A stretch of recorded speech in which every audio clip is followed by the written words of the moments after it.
Don't you want devoted followers who leave their families for you, give their money to you, give their bodies to you, give up their lives for you, consider you God, and will kill for you? Don't you want to become a cult leader?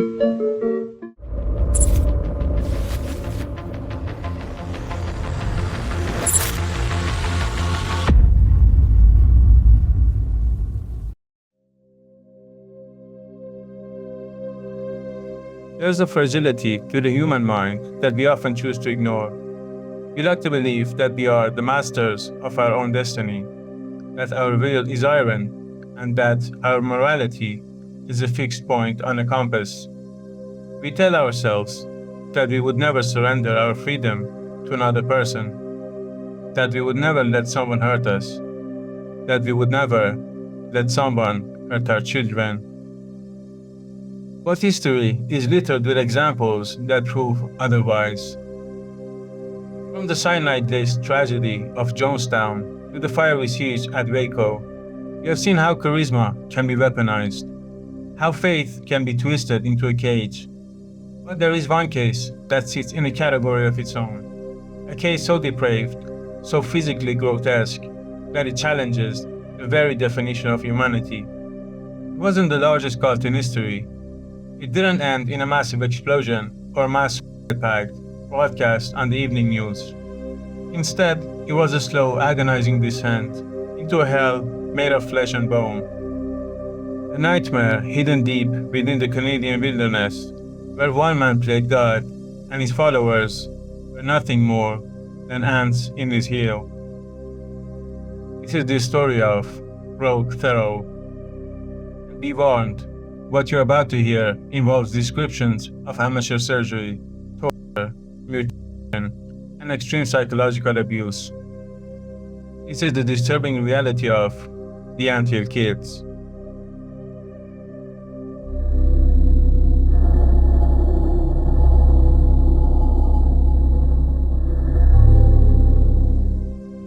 To understand how a nightmare begins, you have to look at the dreamer.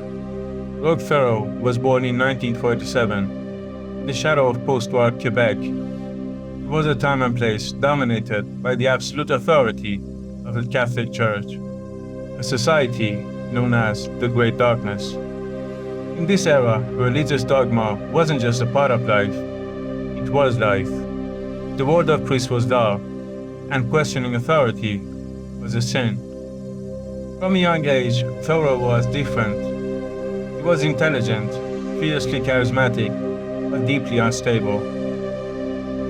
He dropped out of school in the 7th grade, yet he was an autodidact, obsessively reading the Bible until he could recite the scripture better than the priests he secretly despised. But his obsession wasn't with salvation, it was with power. He was also a severe hypochondriac.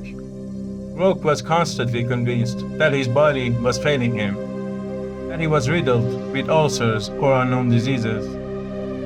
This obsession with the fragility of the human body would later manifest in the most horrific ways imaginable. But in the beginning, it made him seem vulnerable. It made people want to take care of him.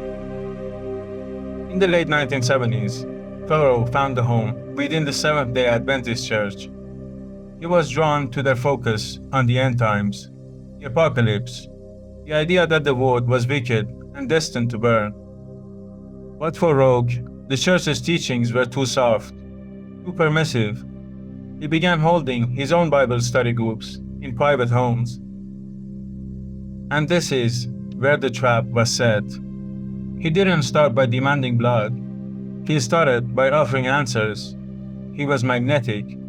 He told his followers, mostly vulnerable people looking for direction, that the government was corrupt, that society was collapsing, and that the church had lost its way.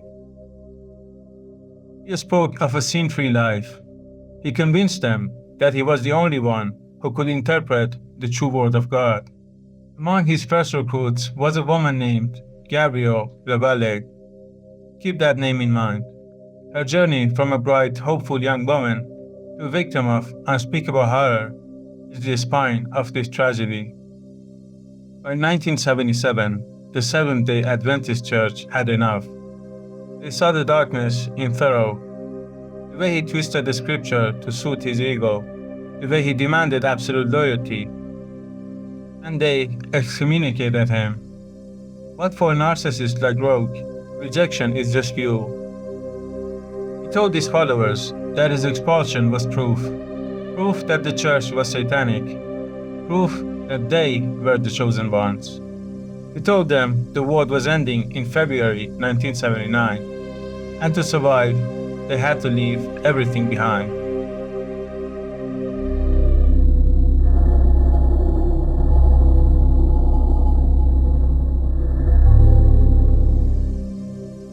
Thoreau took his followers, a group of roughly 12 adults and a handful of children, to the wilderness of Quebec.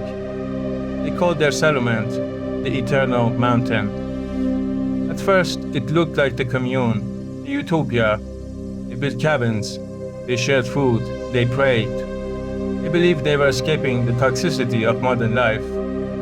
But isolation is the cult leader's best friend. When you remove the outside world, you remove the baseline for reality. The leader becomes the clock, the calendar, and the law. Rogue began to refer to himself as Moses.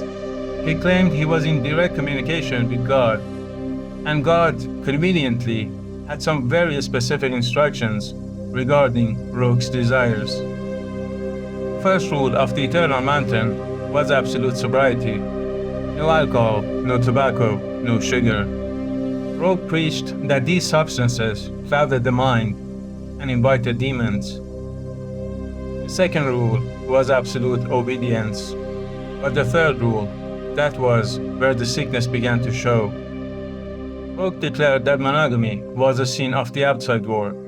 He announced that all the women in the group were now his wives, regardless of whether they were married to other male members. The men were told to accept this as a test of their faith. If they were jealous, they were sinners, and they accepted it. You might ask yourself, why? Why would a husband watch his wife be taken by another man and do nothing? It's the boiled frog effect. Rogue didn't demand this on day one. He broke them down, inch by inch, through sleep deprivation, a starvation diet, and marathon sermons that lasted for hours, sometimes days. By the time he claimed the women, the men were too exhausted, too confused, and too terrified of the impending apocalypse to fight back. But the apocalypse didn't come in 1979. The world didn't end. Usually, when a doomsday prophecy fails, a cult falls apart. But Rogue was cunning. He claimed that their faith had saved the world. They had bought humanity more time. But because the world was still standing, they were still in danger. They needed to go deeper. They needed to disappear completely. In a move that would seal their fate, they packed up and moved to a remote location in Burtt River, Ontario. They called it the Anthill.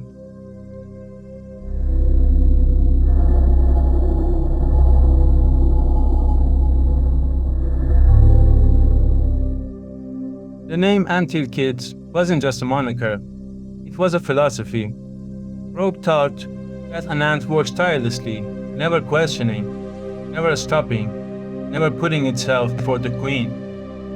In this scenario, Rogue was the queen. At Burtt River, the pretense of a religious study group vanished. It became a labor camp.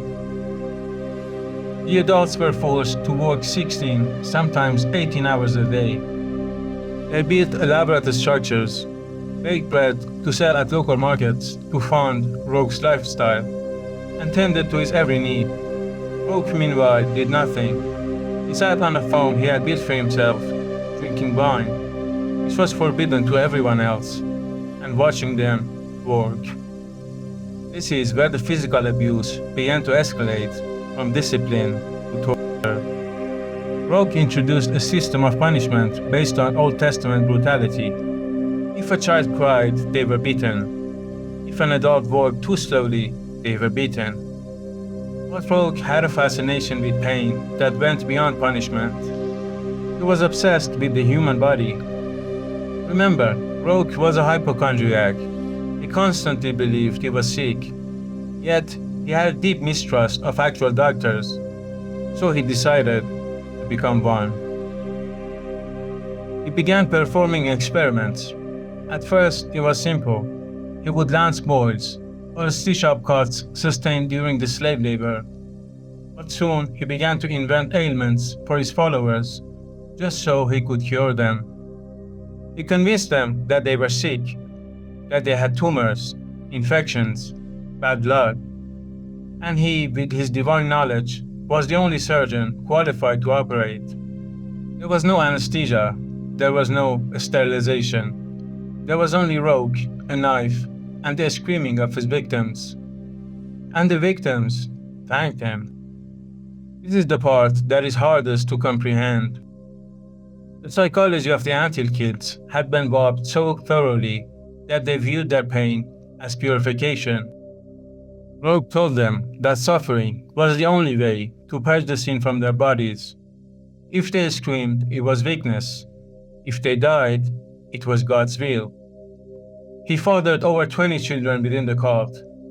These children knew no other word. To them, Rogue wasn't a monster. He was Father, terrifying omnipotent God who could give life and take it away.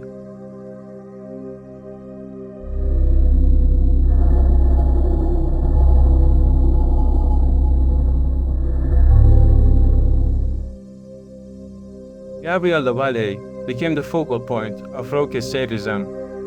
She was one of his wives, and perhaps the one who challenged him the most in the early days. Roque made it his mission to break her. The abuse Gabrielle suffered is documented in court records, and it reads like the script of a horror movie that would be banned in most countries. Roque burned her with cigarettes. He beat her until she couldn't stand. But the turning point, the moment that defines the sheer inhumanity of the Anthill kids, came when Gabrielle complained of a backache. Most husbands would offer a massage or suggest a doctor.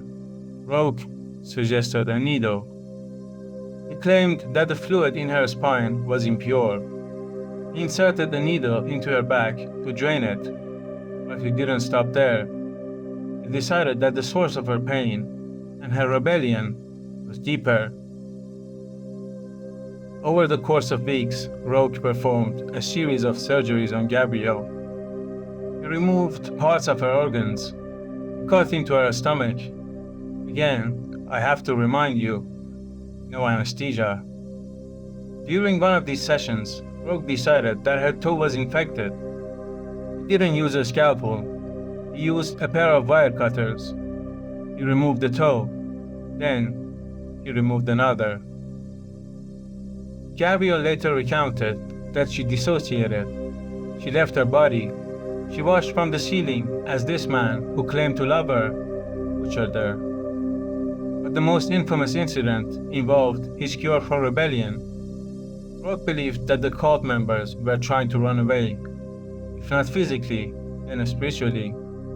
He decided to send a message. He took a sledgehammer.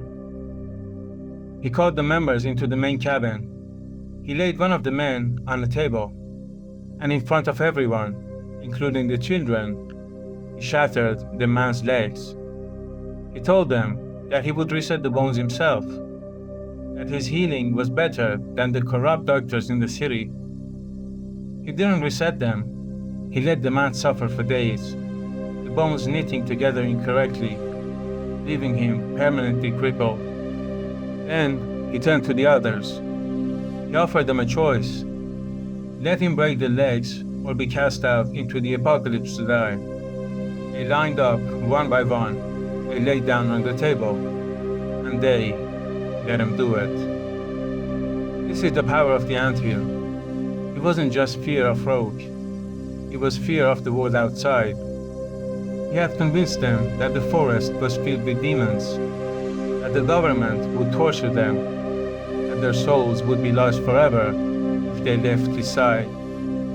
A broken leg was a small price to pay for salvation, or so they thought.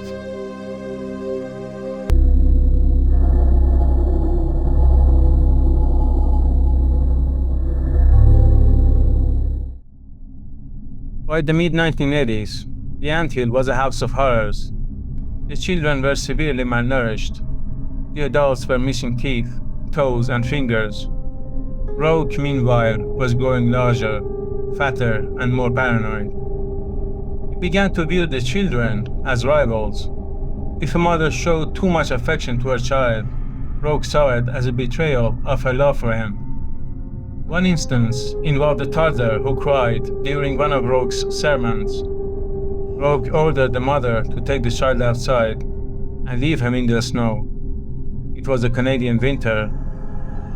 The temperature was well below freezing. The mother hesitated. Rogue screamed that if she didn't do it, he would kill the child himself. She took the boy outside. She left him there. Miraculously, the child survived, but the psychological scar was permanent. This was a dynamic, absolute cruelty disguised as divine discipline. But cracks were forming.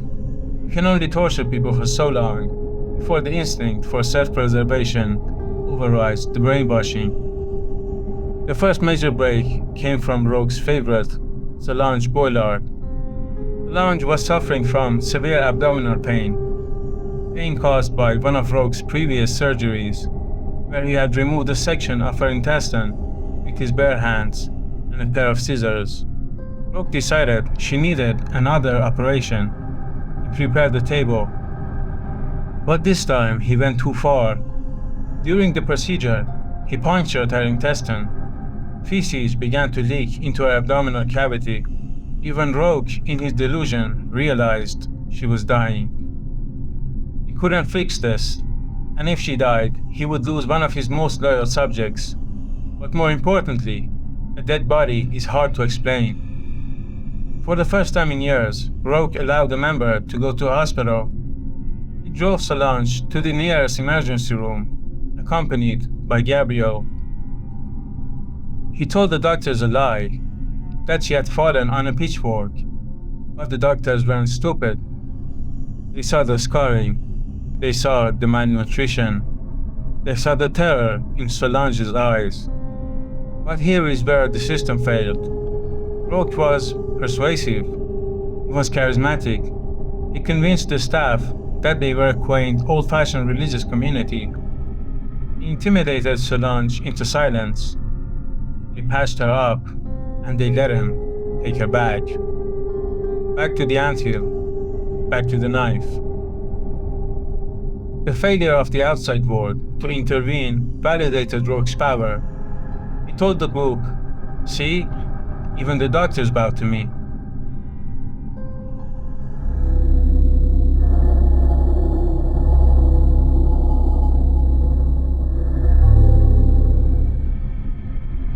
If you thought the treatment of the adults was horrific, what happened to the children is unforgivable.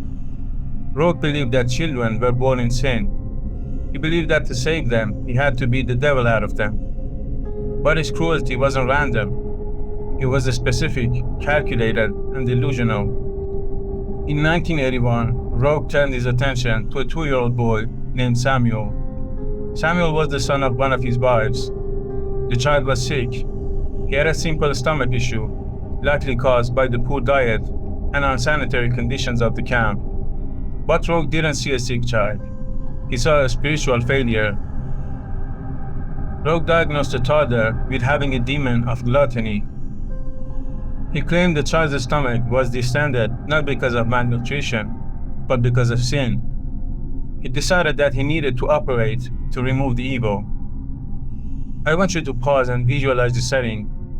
A cold cabin, a kitchen table, a 2-year-old boy, and a man with no medical training holding a kitchen knife. Rogue cut the child open. There was no anesthesia. The boy screamed until his body went into shock. Rogue poked around inside the child's abdominal cavity, looking for the demon. When the child stopped screaming, When the silence finally filled the room, Rogue didn't panic. He didn't call for help. He simply blamed the mother. He told her that her lack of faith was the reason the surgery failed. Samuel died on that table. They buried him in the woods. No funeral, no marker. But Rogue's narcissism wouldn't let him accept defeat. He told the group that Samuel wasn't truly dead. He claimed that he, Rogue, had the power of resurrection.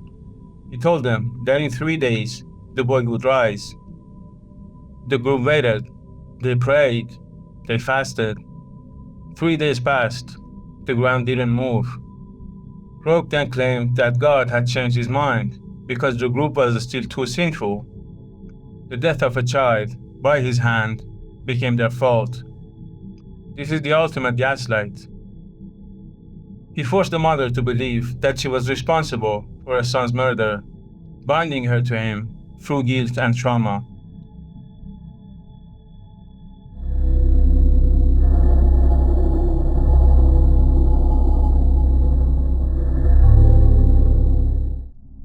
By the mid-1980s, the anthill had become a slaughterhouse, masked as a sanctuary.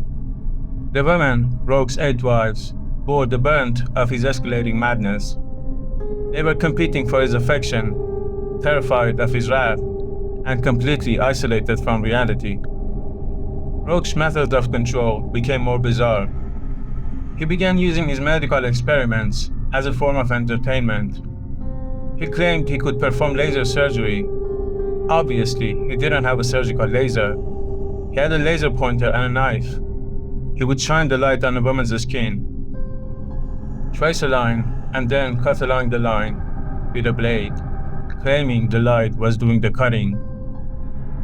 But the incident that truly exposes the depth of his sadism involves Gabrielle and her arm. In 1988, Gabrielle was being punished. Rogue had chained her to a bed in the cabin. He decided that her hand was infected, a common excuse he used to mutilate his victims. First, he used a needle to inject oil and alcohol directly into her hand. The pain was excruciating. The hand swelled, turned black, and gangrene began to set in. Rogue looked at the rotting limb and decided it needed to come off. He didn't take her to a hospital. He took a chainsaw. Let that sink in. A chainsaw. He attempted to amputate her hand, but the chainsaw broke. It jammed in the bone, so he finished the job with a serrated kitchen knife. Gabrielle survived this. It is a testament to the resilience of the human body that she didn't die of shock or sepsis right there on the floor. But something in her mind finally snapped. The pain had surpassed the brainwashing. The fear of death finally outweighed the fear of Rogue. She knew she was going to die, and she decided that if she was going to die, she would do it running.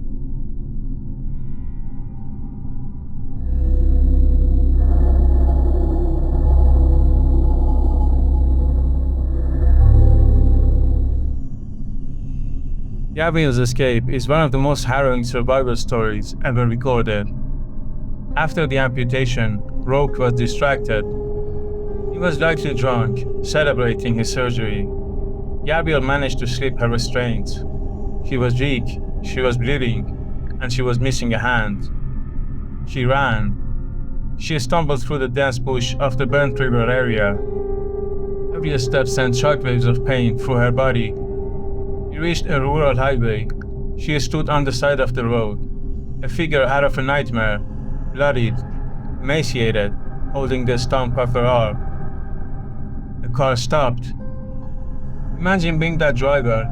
You are driving down a dark country road in Ontario, and you see a woman who looks like she has crawled out of a grave.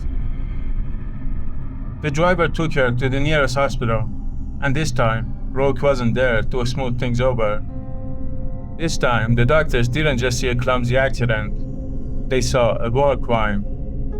When the police arrived at the hospital, Gabrielle didn't just show them her arm. She told them everything. She told them about the babies in the graves. She told them about the sledgehammer. she told them about the anthill. The police raided the compound. What they found confirmed Gabrielle's story and worse. They found the other wives, terrified and scared. They found the children, malnourished and uneducated. They found the shallow graves. Rogue Thoreau was arrested. The reign of the Anthill King was over. Or so everyone thought.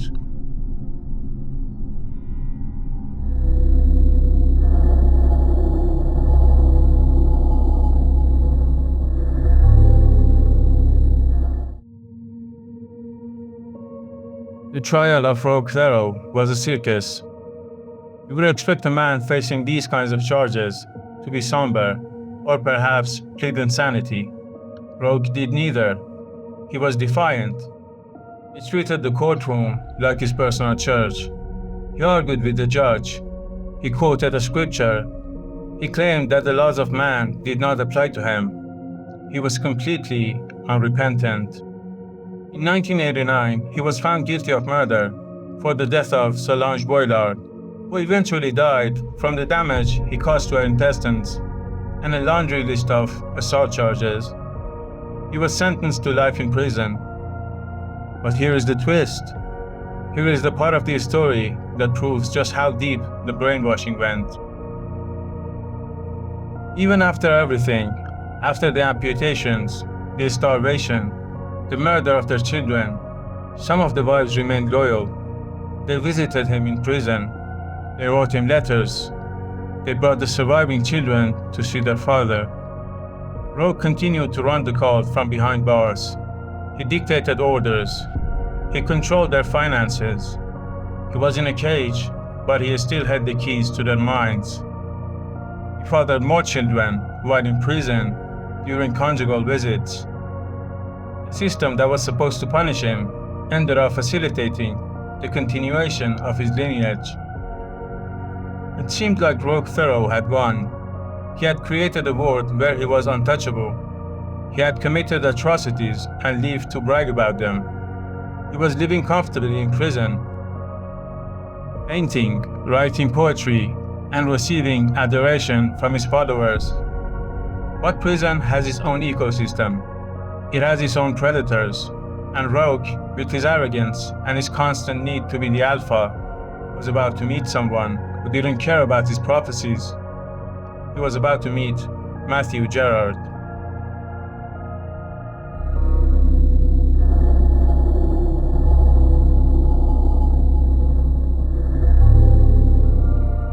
In 2011, Rogue was serving his time at the Dorchester Penitentiary in New Brunswick. He was 63 years old. He was still the same narcissist, still preaching to anyone who would listen. He was placed in a cell with a man named Matthew Gerard. Gerard was serving a life sentence for murder. He was not a cult member. He was not a vulnerable woman looking for salvation. He was a violent man with a short fuse. Rogue, being Rogue, tried to assert dominance. He annoyed Gerard. He preached to him. He acted like the Messiah of Set 20, but Gerard wasn't buying it. On February 26, 2011, an altercation broke out in the cell. The guards found Rogue Thoreau dead, and the manner of his death, it was almost poetic in its brutality. It mirrored the violence he had inflicted on so many others.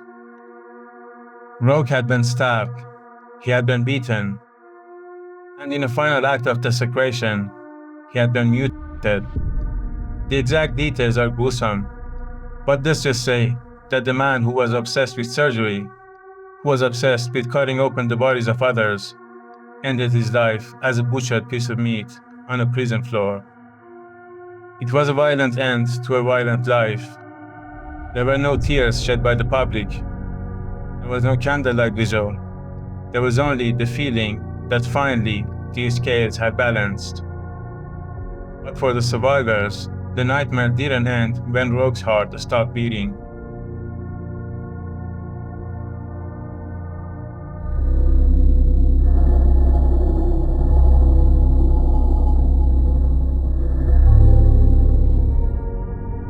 When a monster dies, we expect this story to end. You expect the credits to roll and the victims to walk off into the sunset. But trauma doesn't work like a movie. Trauma is a ghost. It haunts the hallways of the mind long after the physical threat has been removed. Rogue Pharaoh died in 2011, but for the survivors of the anthill, his voice didn't stop speaking. Reprogramming a cult survivor is one of the most difficult tasks in psychology. You aren't just convincing them that their leader was a bad person. You are trying to dismantle their entire reality. For over a decade, the anthill kids were told that the outside world was satanic. They were told that happiness was a sin. They were told that pain was love. Even after Rogue was imprisoned, many of the wives struggled to function. They didn't know how to make decisions.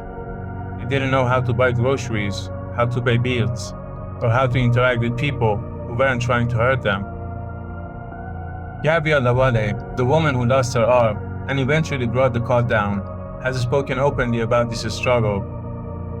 She described the phantom pain, not just of her missing limb, but of her missing purpose. When you give your entire life to a cause, even a horrific one, losing it leaves a void. And this brings us to the most uncomfortable question of this entire case. The question that internet sleuths and casual observers always ask. Why didn't they just leave?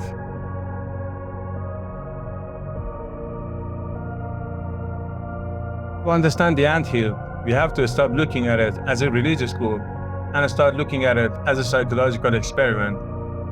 Rogue Pharaoh wasn't just a madman. He was an intuitive master of what psychologists call traumatic bonding. Traumatic bonding occurs when a victim develops a strong emotional attachment to their abuser. It's a survival strategy.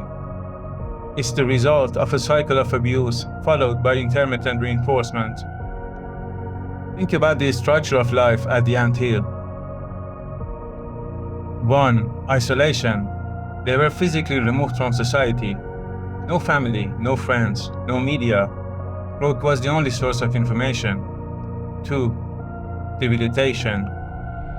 Sleep deprivation and starvation. A tired, hungry brain cannot fight. It cannot reason. It only wants to survive the next hour. And 3. The randomness of terror. If Rogue was cruel 100% of the time, they might have rebelled sooner, but he wasn't. Sometimes he was kind. Sometimes he was the loving father.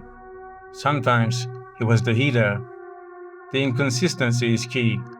The victims never knew which Rogue they would get, so they spent every waking moment walking on eggshells, trying to trigger the good Rogue and avoid the bad Rogue. They became addicted to the moments of relief. Furthermore, we have to look at the sunk cost fallacy. These people had given him everything: their money, their homes, their bodies, their children. To admit that Rogue was a fraud would mean admitting that they had sacrificed their children for nothing, that the pain was for nothing. The human mind will do almost anything to avoid that level of realization. It is easier to believe the lie than to face the truth.